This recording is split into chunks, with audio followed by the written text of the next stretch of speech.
Okay, friends, so first we're going to think about what direction we want our paper to be in.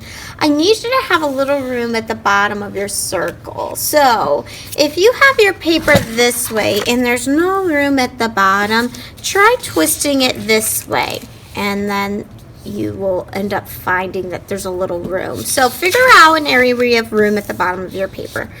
I'm going to leave mine this way.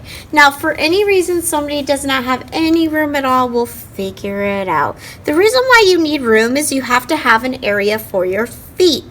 Okay, so the first thing I'm going to do is start to glue some pieces on. I'm going to go in with my white circles, and I'm going to add glue with my glue stick. Reminder, you just want the glue up a little bit. I'm going to add some on the back.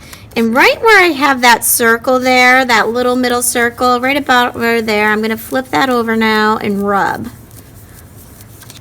Give it a nice little massage. I'm going to add a little dot of glue, flip it over, and that's going to go next to that one and rub.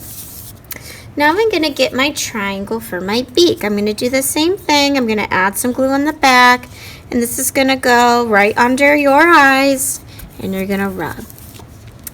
I'm going to now put the cap on my glue stick and return it because I don't need that glue stick for right now. You're going to get a piece of paper that will have a shape on it, okay? I call this a football shape or almond shape. We're going to be cutting this out of the paper. Now you'll notice that I have a paper folded in half. That is because we're going to keep that fold together while we cut to get two of the same shape. When you're using scissors in the art room, you need to be very careful. Scissor safety is important. You want to make sure that you are only cutting the paper. We don't want to cut anything else, not our hair or clothes, just the paper. When you hold the scissors, Miss Plummer's got a big pair because I'm an adult, but you'll have a smaller pair. When I hold the scissors, there's two sides. There's a small and a big side. The small side's always up. Your thumb goes in the small, and then you do about 3 fingers at the bottom. So see how I did that? All right, let's go ahead and practice at our seats. Great, friends, and now what we're going to do is we're going to take that paper and we're going to cut around that shape. Slow and steady, keeping the paper together.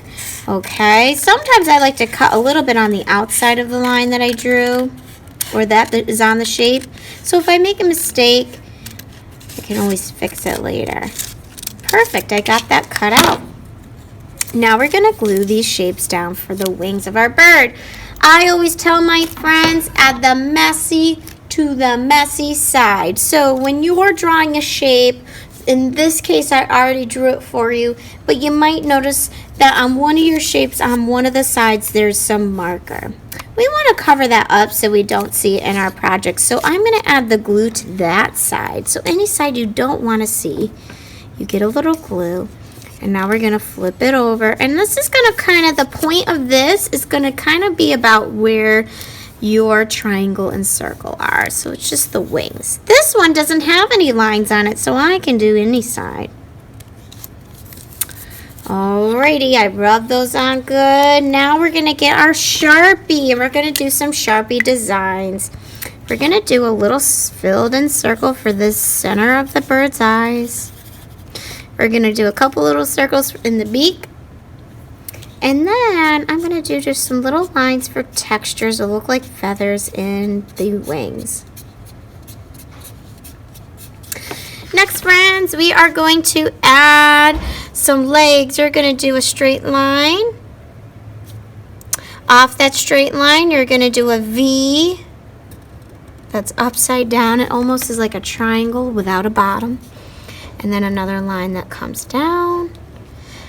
Okay, a vertical straight line, and then off of that a V. Okay, now that we have a little extra time, we're going to go around and we're going to trace around very slowly our shapes. I'm going to trace around my eyes. I'm going to trace around my nose, very slow, and I'm going to trace around my wings. If you want to do any extra details in your legs, you can go ahead and draw another line. And I just like to do a couple line designs, line patterns in the center. Alrighty, friends, these look great.